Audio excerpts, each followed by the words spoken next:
Coming up on this week's news, an enterprising electrician unveils a rival to the trade's unpopular watchdog. A venerable name in electrical contracting calls in the administrators. And after the gloom, is there a boom? We explore some big opportunities for installers. Welcome to Electrical News Weekly, whether you're listening in the van, on site or down at the wholesale counter.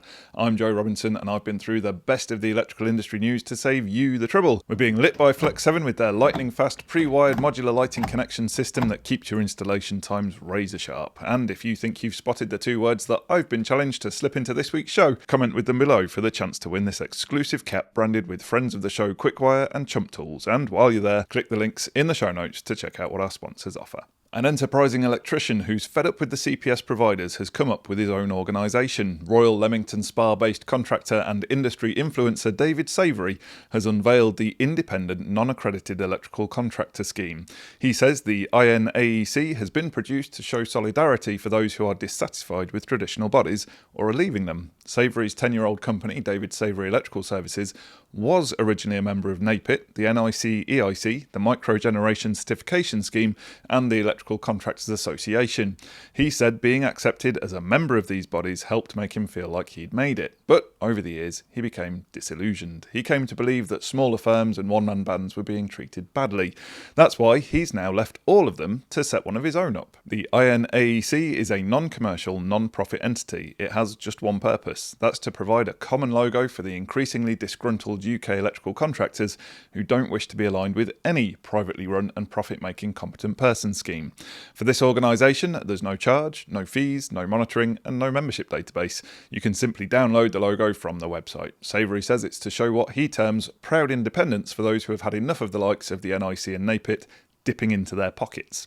He points out that electricians in the UK are not licensed. They don't need to be a member of any overseeing scheme. It's possible to be both independent and legitimate, so long as you can provide proof of your qualifications and insurance. While landlords looking for EICR reports typically want a member of a scheme, Savoury says any customer ought to accept certification paperwork if the contractor can show evidence of qualifications. This would include certification for City and Guilds 2391 or 2394/95 or an EAL equivalent at level 3, as well as in-date indemnity insurance. He advises those looking to employ an electrical contractor for domestic work to accept no accreditation or claim at face value. Instead, they should do their own research, check recommendations, and use a credit card for extra protection. What's your view? Would you use this logo? Are the current competent person schemes hitting the target and missing the point? Post your opinion in the comments below. And just a small trigger warning, if you choose to watch the video in which David Savoury announced this, just be aware that the language is ripe. I couldn't quite make it to the end of the video, so just bear that in mind. And if you're tired of not feeling in control, at least your lighting will be with the brand new range of green eye motion sensors from Legrand's CP Electronics arm, designed with ease of install, commissioning and use in mind, along with 75% recycled packaging. They'll cut carbon, reduce costs, and help you specify efficient, future-ready buildings. It's not just green eye, it'll help to make a green you. We hosted Legrand on a recent episode of eFIXX TV with guest James Wallace to take us through the benefits and avoid the pitfalls of lighting control. Definitely worth a watch, that one. In other news, a venerable electrical contracting firm in the northwest has shut up shop with the loss of 105 staff. Nantwich-based eFIXX, which was established 60 years ago, blamed the closure on financial pressures and wider sector challenges. It's understood the company's sales plunged from 15 million in 2024 to 11 million last year. Administrator Martin Rickles said eFIXX operated in a sector with increasing cost pressures and challenging market conditions. The local MP, Conor Naismith, says he's pressing the administrators for assurances on redundancy payments and outstanding wages. eFIXX was bought by the eFIXX Group in 2020, but before you go to the bottom of the garden and eat earthworms, keep in mind that all is not gloom in the trade, despite the depressing headlines. In fact, there are some very bright spots. For instance, the demand for heat pumps is beyond expectations. Last year, sales soared by 27%. There were no fewer than 125,000 units installed in the UK in 2025, and now the government's Warm Homes Plan is set to add rocket fuel to the fire. The massive grants package is designed to increase annual installs of heat pumps to 450,000 by 2030. NAPIT says installers looking for new opportunities should get air source heat pump training to take advantage of the boom. At the other end of the project scale, lots of electrical work work is about to kick off at the massive Sizewell C nuclear power plant in Suffolk. The project team has already awarded £2.5 billion in contracts to nearly 300 suppliers. Now tender notices have identified electrical works worth between £5 million and £10 million. These include 132 kV systems, substations, cable pulling and testing. The Electrical Contractors Association is a member of the consortium behind the £40 billion construction. It's inviting interested firms to sign up for work on a special platform. I've put a link in the show notes. The ECA also says there'll be prestigious long-term opportunities at the Houses of Parliament in London. The historic building needs a significant refurbishment and a huge rewire. If the politicians agree to leave, the official estimate of the cost of the works is £15.6 billion. If they insist on staying, it'll be an incredible £39 billion. Maybe they should send in some fake Ghostbusters to scare them out or something. If you're not up for any of these big prestigious jobs, there's still a clever way to earn some cash. What about a side hustle, selling your cable offcuts? Yes, it's a thing. Friend of the channel, Green Cable, gives you a green wheelie bin. There's no contract or service charge. You simply put in your offcuts of twin and earth and other non-ferrous metal. They collect it, they give you money, and that's it. Thanks to all of you who've signed up to use the innovative service, Green Cable is now expanding into new territories at a rapid pace. As well as serving central England, they are now expanding into Harrogate, York, Hull, Grimsby, Scunthorpe and surrounding areas. If you've signed up already, they'll be in touch in the coming days to advise the next steps to receiving your wheelie bin. And if you're not signed up already, this is your opportunity to do good for the planet and earn extra cash. There are no service charges or contracts to worry about, just hassle-free collections, eliminating the headache and hassle of visiting a scrapyard. For those of you working on larger jobs, they'll collect from site and issue legally compliant documentation to prove responsible disposal of waste materials while paying highly competitive rates. The link, as ever, is in the show notes. Lewden has unveiled a promo for its popular Siena chargers. If you order one for just £399, you'll get an EV Consume unit absolutely free. The 7.4 kilowatt single-phase Siena has pen fault protection and features optional 4G connectivity and seamless control via the Monta app. The latter allows your customer to schedule and optimise their charging sessions. They can choose low electricity prices, low CO2 or a high level of renewable power. Additionally, they can see the current battery level, whether the cable is plugged in or if it's being charged. Connecting the charger to the cloud is easy too, thanks to Monta's compliance with the industry standard Open Charge Point Protocol or OCPP. The chargers also support solar PV integration. For installers, there's a Lewden Connect app to get the charger up and running. You can set it up using Wi-Fi, Ethernet, Bluetooth or 4G. The free Consume unit offer is valid only via specific partners. I've put a link to the offer details in the show notes. In product news, Linian is currently marketing the Earth Rod Pro, a unique way of making earth rod jobs easy and quick. There are two components, a reusable driver and a tip bit. You attach the driver to one end of a standard 5/8 inch copper earth rod and you attach the bit directly to the other end. You can then use an SDS drill to basically drill the rod into the ground no matter what the conditions. Because the bit has a carbide tip, it will chew through any rock and debris and then remain in the ground. And remember, always make sure the ground is free from any buried electrical services prior to installing an earth rod. Use a ground penetrating radar and dig a trial pit if necessary. Those of you who make it to the end of the news will know our regular sign off. Remember, there's no such thing as a torque calibrated arm. We're big fans of torque controlled tools here at eFIXX, so we're super pleased to give you a heads up on the Ingersoll Rand QX range of cordless tools. Inside each QX tool is a clever bit of kit which engineers call a closed loop transducer control. This is the brains of the machine. It monitors every fastening cycle and adjusts it in real time to deliver the exact torque. Rather than relying on feel, the tool actively controls the fastening process to ensure consistent results every time. Under-torquing of electrical connections can lead to overheating, resistance buildup or premature failure. Equally, over-torquing can damage threads, distort components and compromise performance. The QX range is designed to remove that uncertainty and ensure fasteners are tightened precisely to specification. Ingersoll Rand says this is particularly relevant in switchgear assemblies, inverter installations and power distribution equipment. Correct torque on busbar connections, breaker terminations and cable lugs is also vital to prevent hotspots and maintain safe, efficient current flow. With the QX, you can even program in multiple fastening profiles.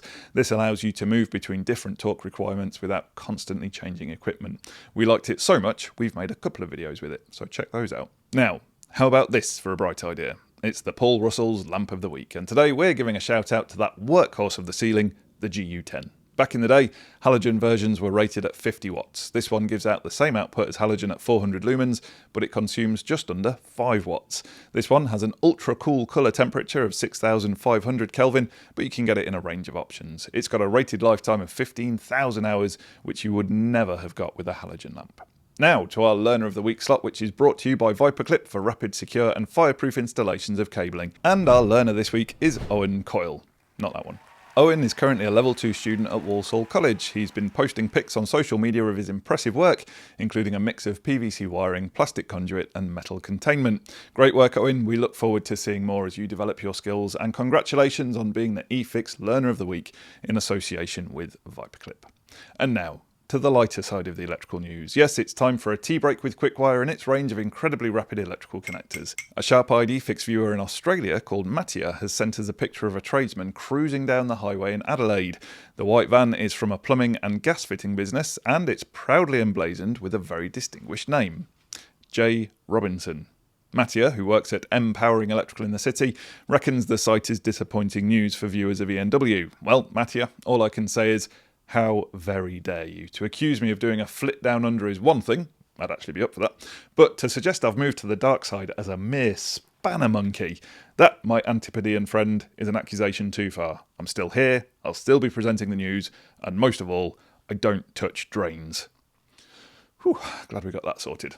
Thanks for getting in touch, Mattia, and keep up the good work. That's the lighter side of the news in our tea break with Quickwire and their range of incredibly rapid electrical connectors. Click the link in the description to check them out for yourself. And now, over to the John Motson of the electrical industry. He's finally back from what felt like a 6-month sabbatical, but in reality was a pretty standard fortnight's holiday. It's Joe 2.0 with the latest from our Fantasy Football League.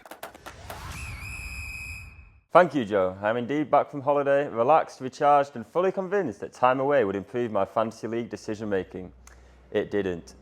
Game week 28 is, however, over and out in the eFIXX Fantasy League. And what a weekend it was. Goals flying in everywhere, especially during those Saturday 3 o'clock kickoffs. It turned into an absolute points bonanza for the right players, with eFIXX and Bruno Fernandes leading the charge. But once again, the big talking point was Haaland. Not even in the squad against Leeds. That meant that captaincies automatically switched to vice captains. And depending who yours was, you were either celebrating wildly or, like me, staring at your screen in quiet despair. Let's get into it. We start with the Marshall Suplex Team of the Week, and this one hurts slightly. It goes to Caniampers FC, also known as Gordon Routledge, also known as my dad. A massive 104 points, the highest in the eFIXX Fantasy League this week, and good enough for roughly 3,000th in the whole world for the game week. Outrageous stuff. Captaining eFIXX was the key move, and owning big hitters like Bruno Fernandes and Alex Iwobi sealed the deal. Very well played, Dad. Although, we won't talk about the bench boost. Could have squeezed a few more out of that one. Next up, the Fusebox Flyer of the Week goes to Yellow Sub My Team, managed by Daniel Middleton. Daniel posted an enormous 99 points, just one short of a century. Captaining Bruno Fernandes paid off handsomely, and with eFIXX and Harry Wilson both delivering double-digit returns, it was green arrows all round. That haul shot Daniel 50 places up the league table. When everything clicks like that, FPL suddenly feels very simple. Now for the EV Blocks Defense of the Week, which goes to Mo Salad, managed by Gareth Edwards. This was one of those weeks where the premium defenders reminded everyone why they cost so much. A Man City clean sheet, Arsenal defenders getting goals and assists, and Gareth had 2 from each camp. That stacked up to a very healthy 33 defensive points. Expensive defenders aren't always fashionable, but weeks like this are exactly why people invest. Finally, it's time for the TIS Transfer of the Week. In the short term, Fulham have a very favourable run, so players like Harry Wilson and Alex Iwobi are well worth considering. Both are in good form and playing with confidence. Longer term though, Liverpool's fixtures still look very appealing. After another big return this week, eFIXX remains a strong option. He's clearly in form, and when confidence is high, the points tend to follow. That's the highlights from Game Week 28 in the eFIXX Fantasy League. Huge thanks to our brand partners for backing the fun every week. And don't forget to enter the draw for the NICEIC Tool of the Week. The link's in the description. Until next time, may your captains actually play, may your benches be stacked, and may Leeds continue to disappoint Rick. Thanks for that update, Joe. It really is good to have you back. Now, just before we get to your favourite bit of the show where I reveal last week's challenge words and winners, we want to thank our premium partners. We couldn't make the news without you. First up, they're like having an Italian star striker in your Premiership team. It's Lewden Palazzoli, and the best thing to come out of Yorkshire since stainless steel, the home of EV Ultra and other groundbreaking and quality products, it's Doncaster Cables. Click the links in the show notes to find out more about these great brands. If you think you know the words that I've smuggled into this week's show, pop your guess into the comments. We'll take all the correct guesses and select one at random to be the winner of an an eFIXX goodie bag prize. Answers submitted after midnight on the Wednesday after release will not be entered into the draw. Now let's reveal the winners of last week's challenge word competition. Last week's words were tiramisu and hyena, and a lot of you got it right, including Mark Just Mark, who's clearly back on top form, and both of last week's winners, with Jason and Dave Frizzell getting it right, and Dave offered a handsome apology for winning again. He's proposed that he stops entering the competition, but I simply won't hear of it. You can't help having ears like a bat, Dave. However, the person to come out of our electronic hat was the only person to submit his guess on LinkedIn, Gary Reed, who I think might have won once before. He's certainly a regular contender, but either way, well done to you, Gary. You crushed it. Make sure you click the Get Involved link in the show notes to claim your prize. This week, we've been lit by Flex 7 with their lightning-fast pre-wired modular lighting connection system that keeps your installation times razor sharp. Don't forget to click the links in the show notes to find out more. Thanks for listening to this episode of Electrical News Weekly. Make sure you subscribe to receive the next update. Thanks for listening, and until next time, have a great week. Stay safe out there, and remember, there's no such thing as a torque-calibrated arm.